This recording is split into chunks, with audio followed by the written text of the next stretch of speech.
فأنا ناصح لإخواني بالصدع بالحق تبيض وجوههم. السكوت في مسألة الحزبية يضرها، فاصدع بما تؤمر وأعرض عن المشركين.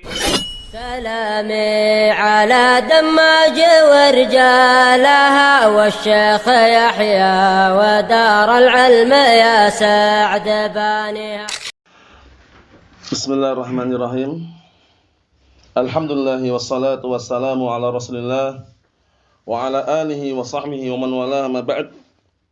Kita lanjutkan bacaan berikutnya terhadap kitab Huququn Da'ati lil Fitrah wa Qarratha Asy-Syari'atu karya Asy-Syaikh Al-'Allamah Muhammad bin Shalih Al-Utsaimin rahimatullah alaih.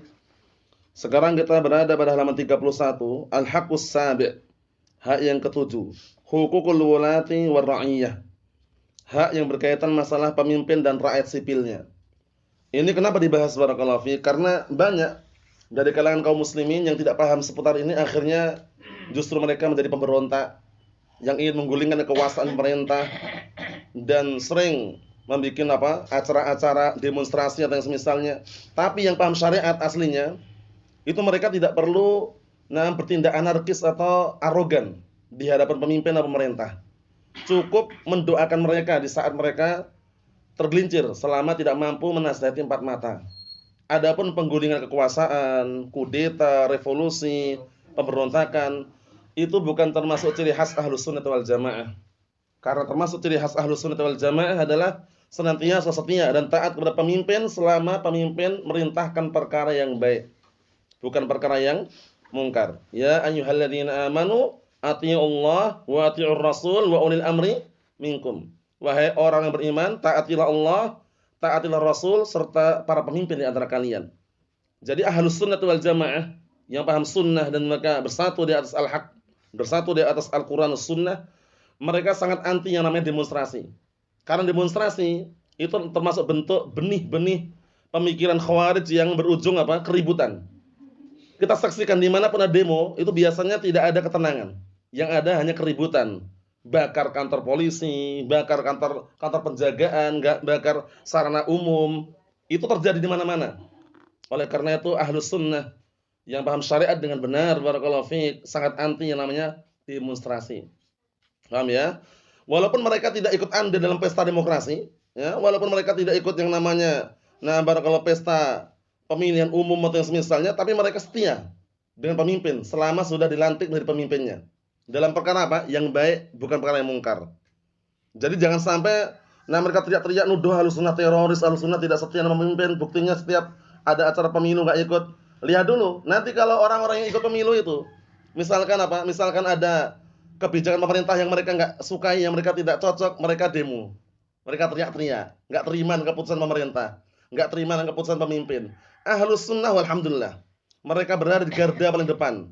Berada di garda paling depan, tidak ikut campur dalam demonstrasi, tidak pula berontak, wala kudeta, wala revolusi, wala menggulingkan kekuasaan, mendoakan. Makanya Imam Al-Barbahari rahimahullah, beliau sampai mengatakan, "Idza ra'aita ar-rajula yad'u 'ala sultan fa'lamanhu sahibu hawa, wa idza ra'aita ar-rajula yad'u lis-sultan bis-shalah fa'lamanhu sahibus sunnah insyaallah." Kata beliau, apabila engkau melihat seorang mendoakan kejelekan untuk pemimpinnya, maka ketahuilah dia adalah pengekor hawa nafsu. Dan apabila engkau melihat seseorang mendoakan kebaikan untuk pemimpinnya, ketahuilah dialah Ahlus Sunnah wal Jamaah insyaallah, kata beliau. Menunjukkan bahwasannya berontak atau kudeta atau dikenal dengan menggulingkan kekuasaan atau revolusi itu semuanya bukan termasuk syariat yang diajarkan oleh agama Islam. Allah musta'an, budaya dan kufar yang akhirnya mengakibatkan dan juga menimbulkan kerusakan di mana-mana, keonaran di mana-mana, keributan. Kita lihat bagaimana fenomena yang dianjurkan oleh syariat. Al-wulatu, siapa itu al-wulat? Humul ladzina yatawallawna umural muslimin. Mereka adalah para pemimpin yang mereka memegang urusan kaum muslimin. Ini hukum asalnya seperti itu.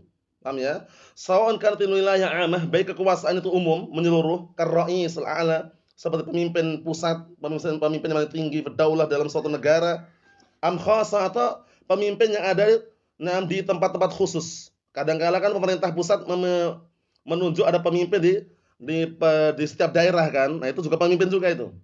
Paham ya? Itu juga termasuk dari kalangan walil amr, pemimpin. Karrois ala idaratin muayyanah, au amal muayyan, atau seperti contohnya adalah pemimpin yang ditunjuk untuk apa?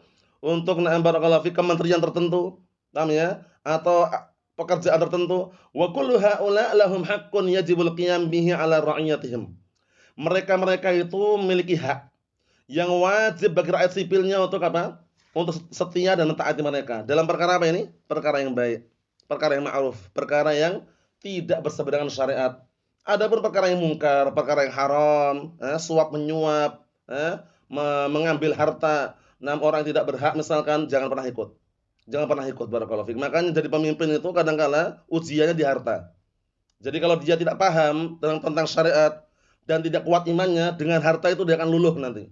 Dengan harta itu dia mungkin bisa tidak amanah lagi. Paham ya? Dan banyak kejadian seperti itu kan.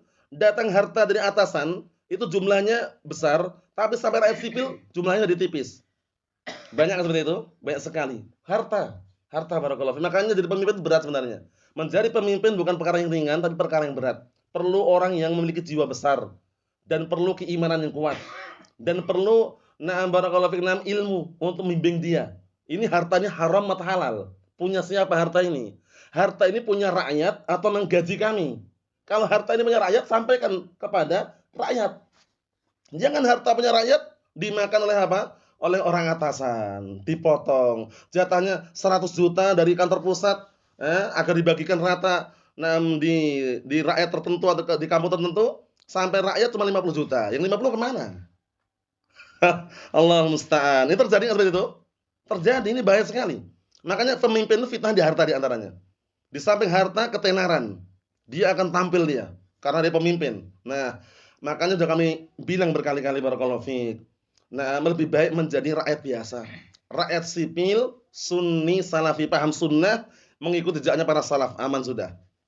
Nah, tanggung jawabnya tetap ada, cuman enggak sebesar tanggung jawab sebagai seorang pemimpin loh ya. Kalau pemimpin ini yang dipimpin itu enggak sekedar kecil. Kalaulah seandainya dia hanya RT, itu yang dipimpin satu tetangga-tetangganya dipimpin oleh dia. Kalaupun RW, warga, sudah semakin besar semakin ke atas, ya kan? Nah, kalau rakyat sipil itu minimalnya kita mimpin diri kita dan keluarga kita. Iya kan? Kita enggak mimpin orang lain kan? Nah, mimpin keluarga aja berat atau tidak? Berat, apalagi mimpin yang sifatnya tetangga dan warga yang lebih banyak lagi cakupannya. Oleh karena itu, nah barakallahu fiik, jika tidak punya keimanan yang kuat dan ilmu yang membimbing, itu alangkah baiknya kalau tetap dalam kondisi apa? Nah, menjadi rakyat biasa saja. Ujiannya berat, mulai dari harta, ketenaran, belum juga nanti masalah riswah, suap menyuap, ya kan? Nah, kemudian harus mencari backingan, dukungan, penguat. Banyak kedustaan kadang-kadang kita jumpai. Allah musta'an. Lihat ini. Kata beliau, wa li ra'iyatihim haqqun 'alaihim kadzalik. Dan rakyat sipil pun punya hak yang harus ditunaikan oleh pemerintah. Jadi pemerintah punya hak yang harus ditunaikan oleh oleh rakyat sipilnya, begitu pula sebaliknya rakyat sipil punya hak yang harus ditunaikan oleh pemerintah. Mafhum? Naam. Fa huququr ra'iyyah 'alal mulat sekarang. Hak rakyat sipil, na'am barakallahu fiik, na'am, atas pemimpinnya. Maksudnya bagaimana? Kewajiban bagi pemimpin untuk apa? Untuk menunaikan hak rakyat sipilnya. Apa saja? An yaqumu bil amanah allati hamalahumullah iyyaha wa alzamahum al-qiyam biha. Hendaknya para pemimpin, para pemerintah itu mengerjakan dengan amanah. Ini penting loh, amanah ini. Amanah ini bukan perkara ringan. Dulu amanah ini di awal permulaan Allah Subhanahu wa taala tawarkan kepada makhluk yang besar. Siapa itu makhluk yang besar? Langit, gunung, bumi. Besar semua itu kan. Itu pun mereka mengaku berat, enggak mampu memikul amanah. Datang manusia. Manusia ini sok berani megang amanah. Apa ayatnya? Yaitu perkataan Allah Ta'ala dalam surat Ahzab, ayat-ayat akhir surat Ahzab itu, "Inna 'aradna al-amanata 'ala as-samawati wal ardi wal jibal fa'abaina an yahmilnaha wa ashfaqna minha wa hamalaha al-insan innahu kana zaluman jahula." Di akhir surat Al-Ahzab itu. Artinya apa? Sesungguhnya kami tawarkan, kami sodorkan amanah ini kepada langit, bumi, dan apa? Gunung, bayangkan. Makhluk besar atau kecil itu? Besar. Ternyata langit, bumi, gunung ini merasa keberatan. Bayangkan, makhluk yang besar loh. Merasa keberatan dan enggan memikulnya. Akhirnya siapa yang memikul? Manusia. Padahal manusia itu zaluman jahula, suka berbuat kezaliman dan kebanyakan bodoh. Makanya perlunya ilmu dan perlunya namanya amanah. Jadi kalau enggak mampu untuk amanah, jangan mengemban suatu amanah. Apalagi amanah harta milik orang lain. Amanah harta milik masyarakat yang luas. Harta milik rakyat-rakyat yang lainnya. Paham ya? Nah, kita lihat di sini barakallahu fiik, bagus sekali nasihat beliau. Dan hendaknya wa alzamahumul qiyam biha, hendaknya benar-benar pemerintah pemimpin itu setia dan senantiasa menegakkan dengan amanah. Minan nushi lira'iyah, seperti menasihati rakyatnya. Loh, pemimpin bukannya memimpin tok loh ya, nasihati rakyatnya. Paham ya? Ya kalau pemimpin enggak ada nasihat rakyatnya tentunya rusak. Kenapa? Karena pemimpin barakallahu fik pastikan dia yang paham syariat, paham tauhid, sehingga akan menasihati rakyatnya agar mentauhidkan Allah taala. Kalau pemimpinnya suka berbuat kesyirikan, berbuat kebid'ahan misalkan, berbuat kemaksiatan, bawahannya enggak jauh beda. Antum perlihatkan. Antum perhatikan baik-baik ya, kita perhatikan seksama, kita perhatikan baik-baik, kita telaah kembali bagaimana pemimpin, bagaimana rakyat-rakyat menjadi rusak karena pemimpinnya di antaranya. Ini terbukti lah ya. Kalau pemimpinnya jujur, adil, amanah, dari atasan itu jujur, amanah, tidak ada korupsi, bawahannya insya Allah aman juga. Tapi seringnya karena atasannya itu sudah sering korupsi, ngambil harta rakyat, rakyat bawahannya sampai tingkat yang paling bawah pun, itu nggak terlepas dari penipuan. Kecuali yang Allah Ta'ala selamatkan dari hal tersebut. Banyak kejadian seperti itu. Menunjukkan bahwasannya, seorang pemimpin itu kalau baik, insya Allah rakyatnya pun baik. Tapi kalau pemimpinnya sudah tidak paham syariat, gak paham agama, hanya mengandalkan kekuasaan, hanya mengandalkan harta, itu tidak bisa menyatukan. Paham ya? Ini tentunya barakallahu fiik, nasihat yang sangat berharga. Bahkan Nabi kita Muhammad sallallahu alaihi wasallam beliau memperingatkan para pemimpin ya, agar mereka itu benar-benar amanah, menjaga tanggung jawabnya. Karena apa? Karena barang siapa, disebut dalam riwayat itu ya, barang siapa seorang pemimpin meninggal dunia dalam keadaan menipu rakyatnya, apa kata Allah Subhanahu wa taala? Maka dia tidak akan masuk surga, bayangkan tuh. Ancamannya berat loh. Paham ya? Jadi posisinya pemimpin ini meninggal dunia dalam keadaan mendolimi rakyatnya. Mendolimi banyak sekali. Mendolimi rakyatnya itu banyak sekali bentuknya, tidak hanya dengan harta. Paham ya? Mungkin seharusnya bantuan beras atau bantuan yang lainnya lah. Seharusnya sampai ke rakyat, nggak sampai. Mendolimi atau tidak? Mendolimi juga. Paham ya? Seharusnya bantuan harta, seharusnya rakyat miskin, rakyat yang kekurangan yang dikasih, malah yang dibantu orang kaya. Mendolimi atau tidak? Mendolimi juga. Ini bahaya sekali. Ancamannya apa? Ancamannya tidak masuk surga, waliyadzubillah. Maksudnya berhak mendapatkan ancaman neraka. Itu ngerinya apa? Ancaman bagi para pemimpin yang tidak amanah. Makanya ini bagus sekali nasihat beliau ini. Kata beliau, "Wasair biha 'alal nahjil qawim al-kafil bimasalihid dunya wal akhirah." Masyaallah. Dan seorang pemimpin hendaknya berjalan dengan rakyat sipilnya, ya, berjalan dengan rakyat sipilnya di atas jalan yang lurus.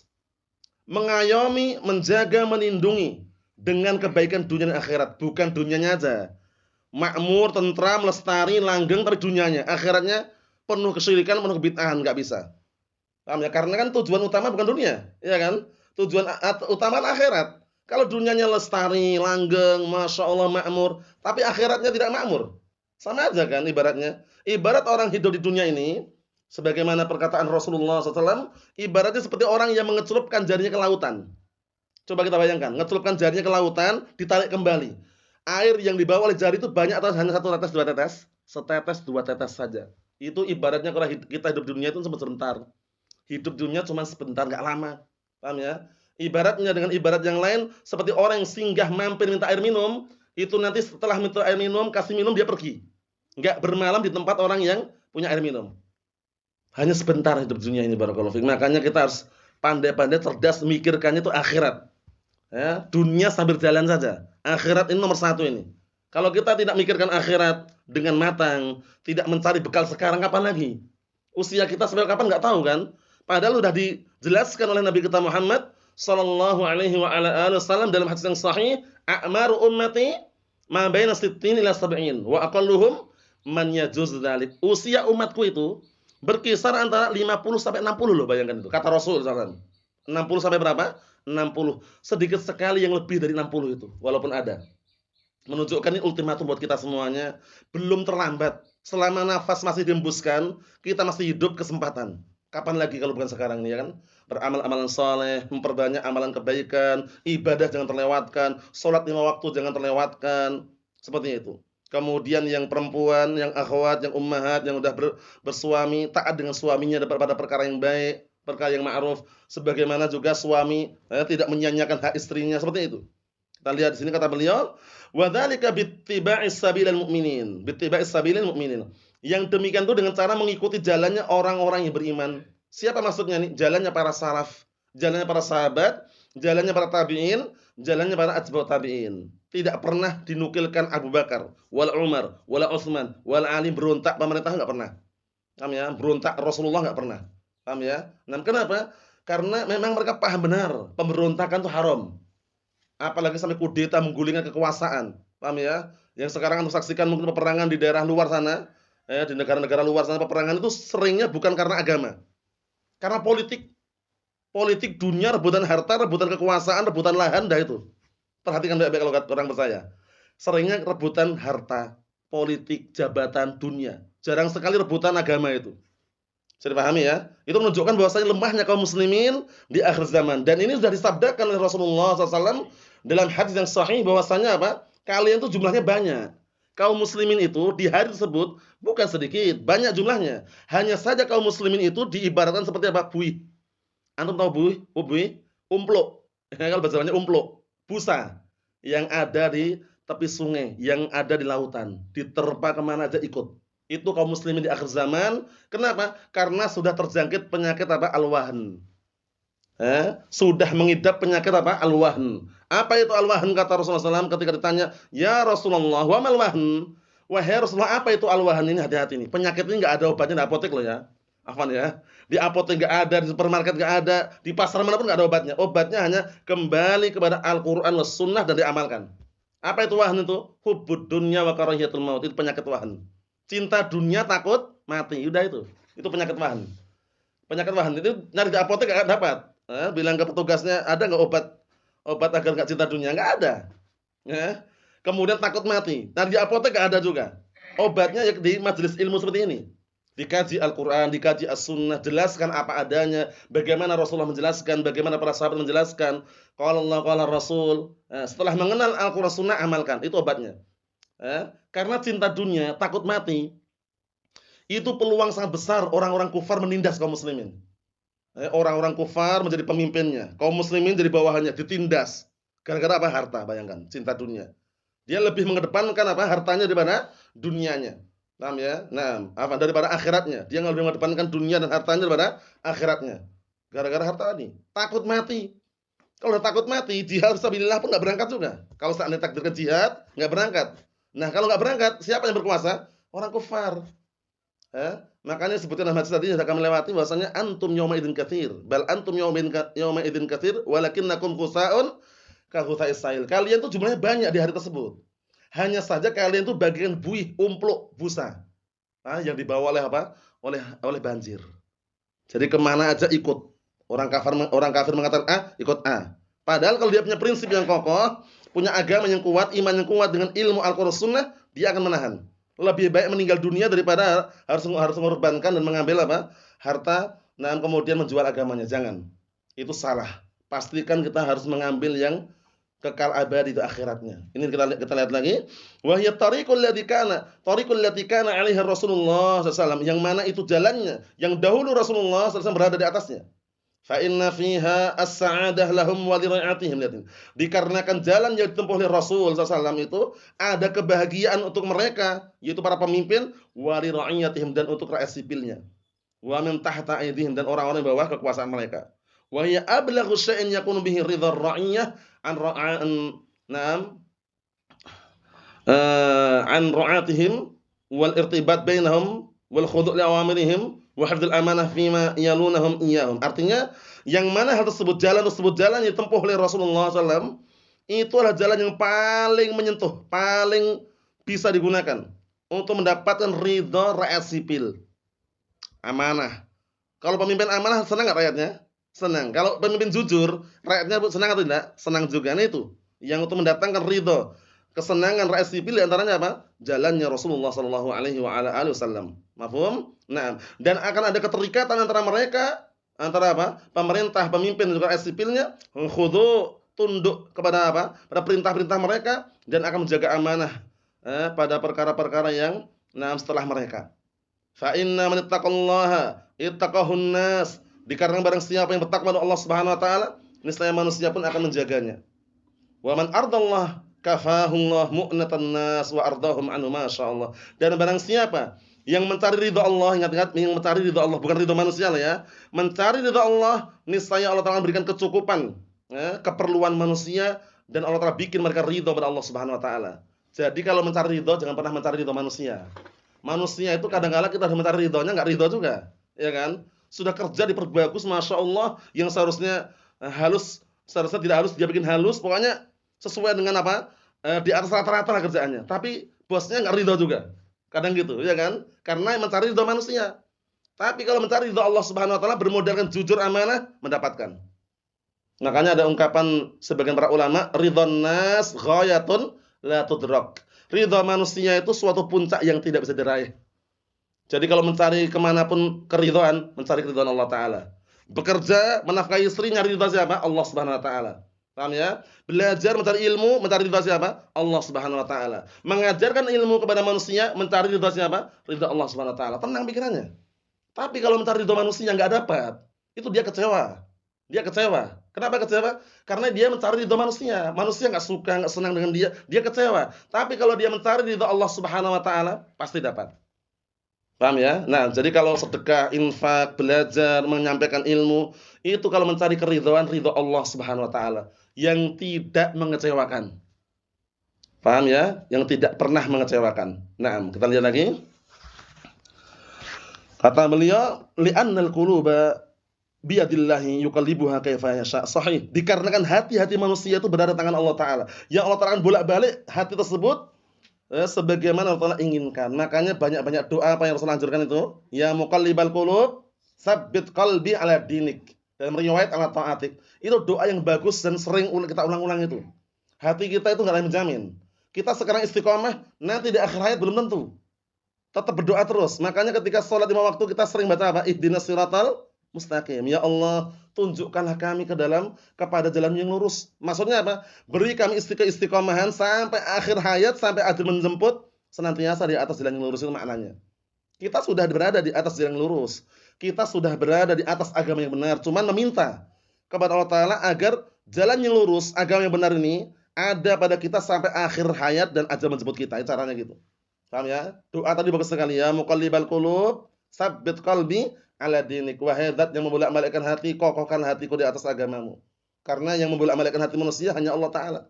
Paham ya? Nah, seperti itu. Wa amma huququl wulat 'ala ar-ra'iyah. Dikit lagi. Dan adapun hak para pemimpin atas rakyatnya.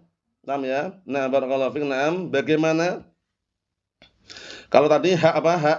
Nah, barakallahu fiik. Naam, hak rakyat sipil atas pemimpinnya, sekarang hak para pemimpin atas rakyat sipilnya. Yang harus tunaikan apa? Paham ya? Naam. Jadi hak seorang pemimpin kepada rakyatnya apa? Kalau tadi itu rakyat kepada pemimpinnya, ya, mengerjakan dengan amanah, ya kan? Sebenarnya dibolak-balik sama-sama harus amanah juga, menjadi rakyat sipil yang baik, yang jujur, yang amanah. Paham seperti itu? Naam. Wa amma huququl wulat, adapun hak-hak para pemimpin 'ala ra'iyah, atas rakyat sipilnya. Nah, jadi pemimpin itu punya hak yang rakyat sipil harus menunaikannya. Fa ya an-nushu lahum fi ma yatawallahu al-insan min umurihim. Nah, jadi hak-hak para pemimpin atas rakyat sipilnya, nah barakallahu fiik, itu hendaknya apa? Memberikan nasihat kepada mereka. Jadi dibolak-balik sama-sama memberikan nasihat. Paham ya? Naam. Fi ma yatawallahu al-insan min umurihim. Pada perkara yang manusia itu diberikan kekuasaan pada urusan-urusan mereka. Wa tadhkiruhum idza ghafalu, dan mengingatkan mereka ketika mereka lalai. Jadi pemimpin itu barakallahu fiik, bukan berarti dibiarkan begitu saja, tapi pastikan ada penasehat. Nah, penasehat itu pastikan yang dinasihatkan itu Al-Qur'an dan As-Sunnah, sehingga teman duduknya yang baik juga. Tapi kalau pemimpin teman duduknya buruk, jahat, itu akan berpengaruh sekali. Paham ya? Naam. Wa du'a lahum idza malu 'anil haqq, ya kan? Dan juga nah barakallahu fiik, naam, hak para pemimpin yang harus tunaikan oleh rakyat sipilnya, nah barakallahu fiik, adalah apa di antaranya? Mendoakan mereka. Rakyat sipil mendoakan pemimpin. Apabila pemimpin itu mulai apa? Berpaling dari kebenaran. Ini yang paling bagus ya, sebutkan dalam riwayat salah satu para ulama salaf mengatakan, nah, dan bahkan apa barakallahu fiik dikuatkan oleh para ulama berdasarkan hadis-hadis yang sahih, bahwasanya min afdal jihad kalimatu haqqin inda sultanin jair. Termasuk jihad yang paling afdal adalah ucapan yang benar, ungkapan yang benar di hadapan pemimpin yang zalim. Selama negara itu ada pemimpinnya, itu masih jauh lebih baik daripada negara enggak ada pemimpinnya, walaupun zalim pemimpinnya. Makanya Syekhul Islam Ibnu Taimiyah rahimahullah beliau mengatakan situna sanah min sultanin jair aslahu min lailatin wahidah bila sultan.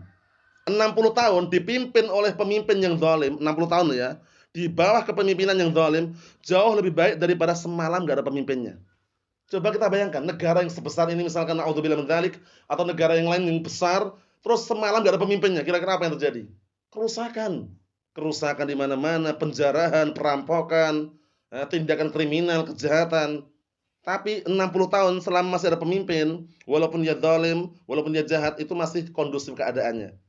Bukan berarti kita mengharap pemimpin yang zalim, tidak. Maksudnya dibandingkan yang tidak ada pemimpinnya.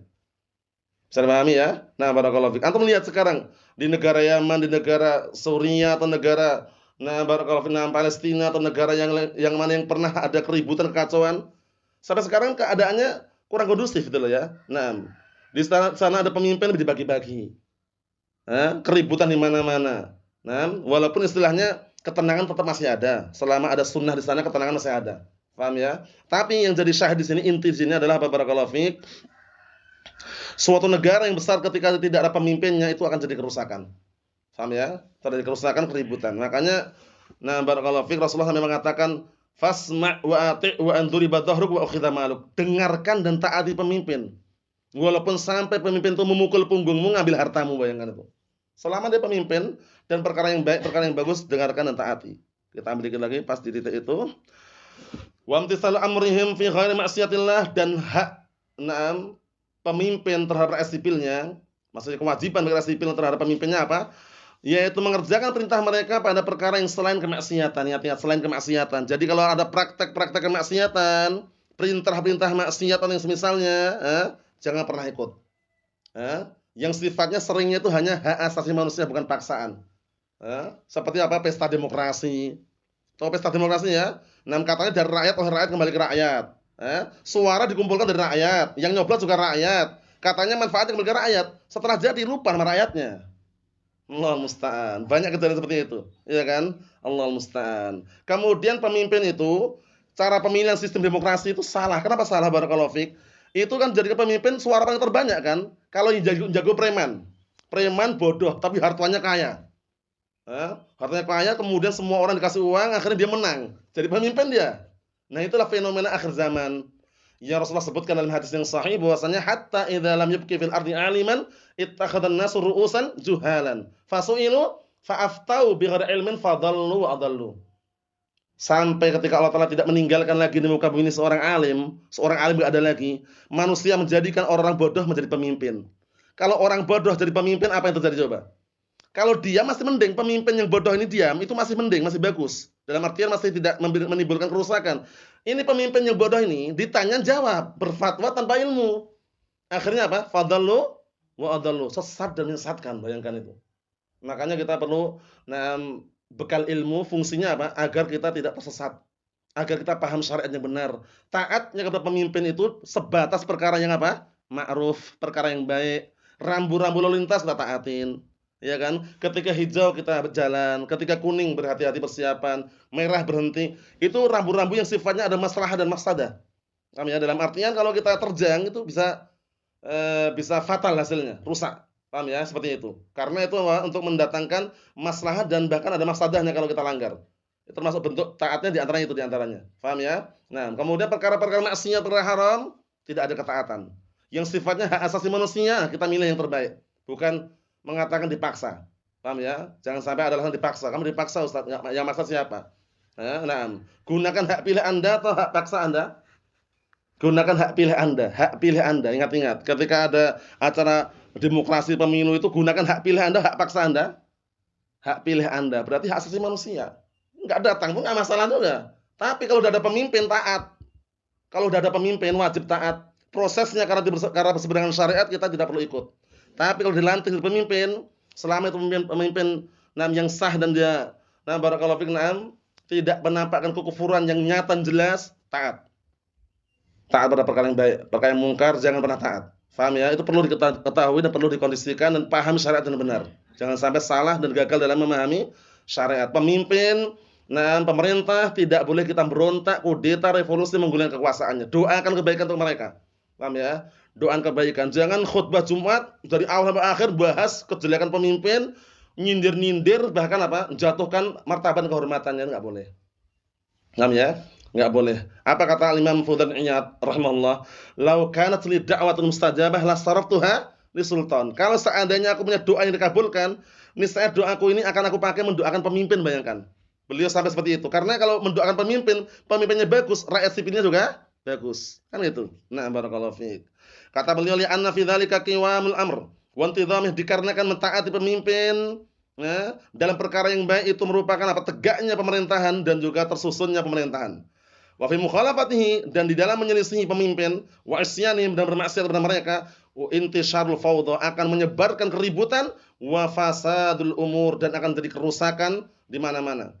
Walidzalika, oleh karena itu amarallahu bi ta'atihi wa ta'ati rasulih wa ulil amri. Oleh karena itu Allah perintahkan untuk mentaati Allah dan mentaati Rasulnya dan mentaati para pemimpin. Faqala ta'ala ya ayyuhalladzina amanu atiiullah wa atiiur rasul wa ulil amri minkum. Wahai orang yang beriman, taatilah Allah dan taatilah Rasul serta taatilah para pemimpin di antara kalian. Dengan catatan apa? Mentaati pemimpin sebatas taatnya mereka kepada Allah dan Rasulnya, sebatas perkara yang baik. Adapun perkara yang haram, apa kata Rasul sallallahu alaihi wasallam dalam hadis yang sahih?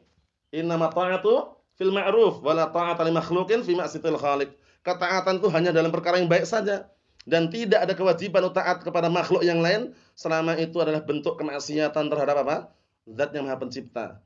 Wallahu a'lam bishawab. Ini kita ambil. Semoga kita semuanya menjadi orang-orang yang senantiasa paham Al-Quran Sunnah, setia terhadap Al-Quran Sunnah, dan semoga Allah jauhkan kita dari orang-orang yang suka berontak, yang berbicara kudeta, revolusi, atau menggulingkan kekuasaan, atau orang-orang yang memicu api demonstrasi atau yang semisalnya. Nasallahu an yahdiyahum, nasallahu azza wa jalla manihi wa karamih an yujannibana 'anil fitan ma dhahara minha wa ma batan. Alhamdulillahirabbil alamin.